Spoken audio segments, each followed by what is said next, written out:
페어 프로그래밍을 한다라고 하게 되면 어디까지 함께 할 수 있을까를 좀 정의를 내려봤었어요. 그래서 총 6개의 분야에서 AI 도구를 가지고 개발자가 페어 프로그래밍을 할 수 있지 않을까라고 한번 생각을 해봤었습니다. 그게 이제 코드 제너레이션, 코드를 작성을 하고 혹은 뭐 데이터를 생성하는 부분, 그리고 뭐 버그 픽스를 한다든지 리팩토링을 한다든지, 도큐멘테이션이라고 하게 되면 문서화죠. 사실 문서화 굉장히 귀찮은데 이 친구를 사용을 하게 되면 훨씬 더 편하게 사용할 수 있었어요. 그리고 설명, 이제 프로젝트 검색을 한다던가 코드 블로그 설명한다는 거, 그리고 학습에 있어서도 이 AI 도구들을 좀 사용해 볼 수 있었습니다. 조금 더 깊이 들어가서 실제로 제가 어떤 식으로 활용을 했었는지를 조금 더 자세히 이야기를 해보면 여러분들도 내가 일상생활에서 이렇게 비슷하게 써볼 수 있겠네? 라는 것들이 좀 아이디어가 떠오를 것 같아서 예제들을 몇 개 같이 좀 살펴보도록 하겠습니다. 저는 이러한 경우를 제일 많이 썼던 것 같아요. 이제 일회성 운영 스크립트. 이제 저는 지금 팀에서 도메인 오너로 일을 하고 있는데요. 흔히 말하는 프로덕트 오너로 일을 하고 있습니다. 근데 이게 이야기가 이제 타이틀이 좀 거창한 거지 항상 그렇죠. 이제 프로덕트 오너다라고 하게 되면 가장 잡일을 많이 하는 사람. 이제 다른 팀원분들은 열심히 일을 집중을 할 수 있게 하고 저는 이제 스크립트를 열심히 만들어서 다른 분들이 귀찮아하는 것들을 많이 운영 업무를 많이 하고 있는데요. 그러다 보니까 뭐 이런 것들 이제 파이썬으로 AWS 그냥 연동하는 그냥 일회성, 물론 이게 기능화가 된다 그러면 제대로 짜야 되겠지만 이거 그냥 이번 주 일요일에 한번 돌릴 건데 아니면 그냥 이틀만 써먹을 건데 이런 운영들 굉장히 많이 들어오잖아요. 그때 뭐 제가 파이썬으로 그냥 짜도 되겠죠? 근데 제가 만약 자바 개발자라면 평소에 그냥 자바만 쓰고 있다면 좀 사실 조금 헷갈리긴 하잖아요. 이게 컨텍스트 스위칭이라는 게 있다 보니까 이럴 때는 그냥 내가 어떠한 언어로 어떠한 플랫폼에서 돌릴 건데 내가 원하는 것들은 이런 거야 라고 했었을 때 이렇게 한 번에 코드가 다 나오는 이런 일회성 운영 스크립트를 할 때 정말 많이 사용을 했었던 것 같습니다. 또 그래서 운영 스크립트를 짰을 때 제가 이거 운영 스크립트를 이제 팀 내 리파지토리에 그냥 올리는 게 아니라 이제 평소에는 이제 같이 이렇게 제가 물어봤었던 이 프롬프트 그 자체의 메시지도 같이 남겨두게 되면 이제 다른 팀원분들도 요즘엔 챗 GPT 다들 좀 많이 사용을 하다 보니까 이 프롬프트에서 조금씩만 고쳐가지고 나오게 되면 비슷한 종류의 비슷한 퀄리티의 이러한 운영성 스크립트들을 많이 생성해낼 수 있게 됩니다. 사실 그리고 개발자가 하는 게 진짜 개발 코딩만 있는 게 아니고 그냥 읽고 만들어내고 이것뿐만이 아니라 사실 자잘한 업무 스트레스들 많잖아요. 그 중에 하나가 저는 이제 이런 지라 태스크 만들기 이런 게 참 귀찮은 것 같아요. 특히 또 이제 티켓 안 만들면 일 못해요. 뭐 이런 일들도 가끔 있잖아요. 그래서 티켓 만드세요. 이런 것들 굉장히 제너럴하게 많이 얘기하고 계실 텐데요. 이거는 제가 올 초에 그 페스트 캠퍼스에서 여셨던 젠 AI라는 그 컨퍼런스가 있었는데 거기서 원티드 랩에서 이렇게 사용을 하신다고 계셔서 그게 너무 좋아 보여서 저희 회사에서도 제가 그때 이제 공유를 해주셨던 거는 파이썬 코드였는데 저희 팀에서는 좀 노드를 사용하고 있어서 노드로 포팅을 해서 이걸 만들어 봤었어요. 그래서 스레드에서 이런 식으로 얘기를 하는 거죠. 제가 이제 테스트 케이스를 가져온 건데요. 문제를 먼저 정의하세요. 그러면 이제 밑에 스레드로 돈 벌어오는 게 먼저예요. 그럼 아니거든요? 하면서 이렇게 싸우는 거죠. 그런 다음에 지라 태스크를 만들기 위해서 가장 첫 번째 이모지를 하나 달아줍니다. 챗GPT 이모지를 달아주게 되면 지라 이슈가 생성이 되면서 오른쪽처럼 이제 그 핵심적인 문제가 무엇인지를 먼저 서머리를 하고 실제 이 스레드에서 어떠한 이야기들이 오고 갔는지를 서머리를 해서 디스크립션을 넣어준 모습을 볼 수 있습니다.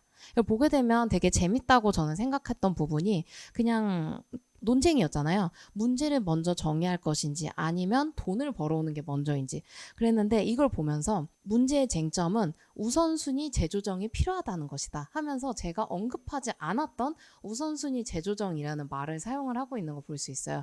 이런 것처럼 그냥 저는 오픈 AI API를 사용을 해서 해당 스레드를 읽고 쟁점이 되는 문제를 파악하고 이에 대해서 서술하시오 이런 식으로 굉장히 간단한 프롬프트를 썼음에도 불구하고 아주 잘 활용이 되고 있는 모습을 볼 수 있어요.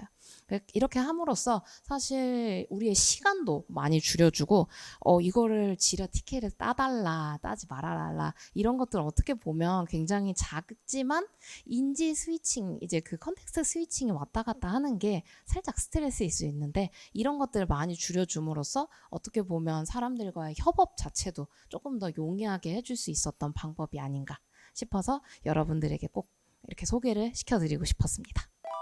그럼 이런 한계점들이 있지만 여전히 좋은 점들도 있죠. 그리고 그러면서 가장 많이 나오는 얘기가 이건 것 같아요. AI가 개발자를 대체할 것인가? 저는 그날은 오지 않을 거라고 계속 생각을 하고 있어요. 예를 들어서 이제 테슬라의 자율주행을 생각을 해보게 되면 사실 이 자율주행이 그냥 혼자 드라이브를 해주지 않아요. 항상 목적지를 찍어야지 시작을 하게 됩니다. 목적지를 결국 정하고 궁극적으로 어디에 갈지를 결정을 하는 것은 여전히 개발자라고 생각을 합니다. 길이 잘못 들었을 때 이게 통합 테스트가 성공을 했는지 실패를 했는지 이거 사실 실패를 했다 성공을 했다라는 건 결국 기준점이 있다는 건데 그 기준점을 찍는 것은 여전히 개발자일 것이라고 생각을 합니다. 사실 그 개발자의 업무 중에서 코드 짜는 부분도 있긴 한데 뭐 면접관이나 이런 역할을 할 때도 있잖아요. 그래서 생각하는 게 요즘 코드 인터프리터 같은 기능이 있으니까 그런 걸로 해서 이제 어떤 개발자의 GitHub GitHub 레포를 업로드해서 이 사람의 개발 능력을 좀 평가하는 걸 만들어 볼까 생각하고 있는데 근데 이제 어느 정도 데드라인, 커트라인들이 있을 거잖아요. 뭐 헬로 월드만 짤 수 있는 개발자라든지 뭐 그 윗단계로 어느 단계들이 있을 텐데 만약 그런 걸 만든다고 하면 어떤 식으로 혹시 만들어 볼 수 있을까요? 네, 너무 좋은 질문입니다. 사실 저도 이제 면접관으로 들어갔을 때 특히 말씀 주신 것처럼 이제 테스트 과제 같은 것들이 있었을 때 그 과제들을 어떻게 썼나라고 이제 저를 뒤돌아 봤었을 때는 물론 코드의 퀄리티도 있기는 하지만 대부분 과제는 이제 집에서 이루어지기도 하고 그분이 사실 얼마나 이 코드 과제를 하는데 좀 볼 수 없기 때문에 저는 대부분 이제 면접에서 대면을 했었을 때 이 부분을 뭐 코드를 잘 짰다라기보다는 이 코드를 짜게 된 그 뒷배경이라던가 혹은 뭐 레디스를 사용을 했다면 레디스를 정말 잘 알고 쓰신 건지 레디스에 뭐 대안제가 없는 건지 꼭 여기서 뭔가 레디스 락 대신 다른 걸 쓸 수는 없었는지 카프카 대신에 MQ를 쓸 수는 없었는지 이런 식으로 좀 많이 질문을 하는 편인데 제가 만약 그러한 챗봇 혹은 그러한 코파일럿을 사용을 하게 된다면 해당 코드를 베이스로 했었을 때 무엇을 더 질문을 할 수 있는지 혹은 이 프로젝트에서 사용된 주된 기술 스택은 무엇이었는지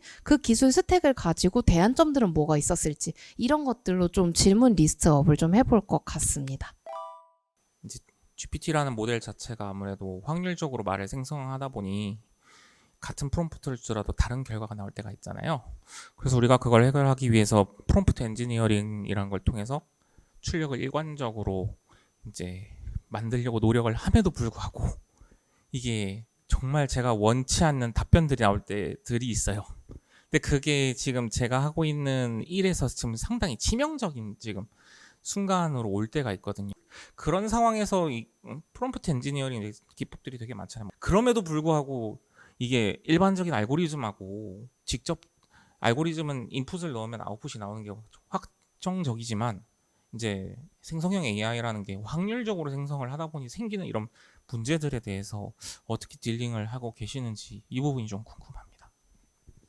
네. 저도 너무 많이 공감이 되는 게 사실 강의를 찍으면서도 제가 시간을 가장 많이 할애한 부분이 제가 분명히 강의 자료를 준비할 때는 대답을 잘하다가 녹화만 시작하면 자꾸 딴소리를 해가지고 도저히 이게 갈 수가 없다. 그러면 다시 찍고 그래서 말씀 주신 것처럼 사실 계속 다른 이야기를 하는 경우가 많다 보니까 이게 확률이기도 하고 가장 높은 확률로 이게 올 것이다. 이 것이기 때문에 사실 어려운 부분도 있고 그 문제의 시작은 저는 예전에 그냥 전통적인 그 ML 방식에서도 사실 있었어요. 그래서 제가 예전에 만들었던 이제 프로덕트는 얼굴 인식이었는데 얼굴 인식도 결국에는 확률이에요. 얼마나 비슷한가. 시뮬러리티를 내가 이 사람이 0.8 이상으로 닮았으면 같은 사람이라고 칠 거야죠. 사실 이 사람이 같은 사람이다는 아닌 거니까 어떻게 보면 그 뼈발자, 그 뼛속까지 개발자의 입장에서는 있을 수 없는 일이죠. 어떻게 if else를 이렇게 왔다 갔다 할 수 있는가. 당연히 1은 1이고 0은 0인데 0.7이라니 이런 일이 있을 수가 있다니 이럴 텐데 사실 그게 어쩔 수 없는 그냥 AI 그리고 ML의 그냥 이 총괄적으로 봤었을 때의 한계점인 것 같아요. 모든 게 다 확률이다 보니까요.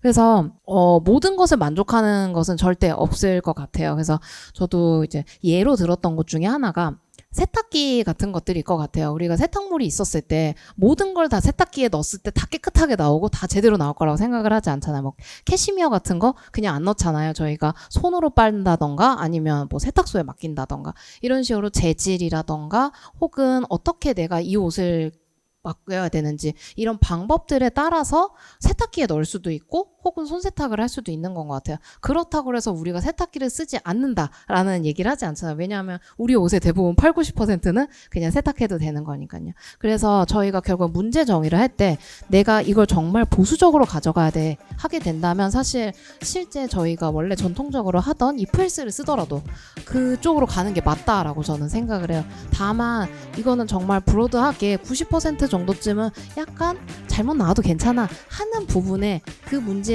정의를 했었을 때 조금만 틀려도 괜찮지만 우리의 100명의 리소스를 쓰는 것보다는 그래도 이게 나라는 문제를 봤을 때 LLM이든 혹은 ML을 사용하는 게 맞을 것 같아요.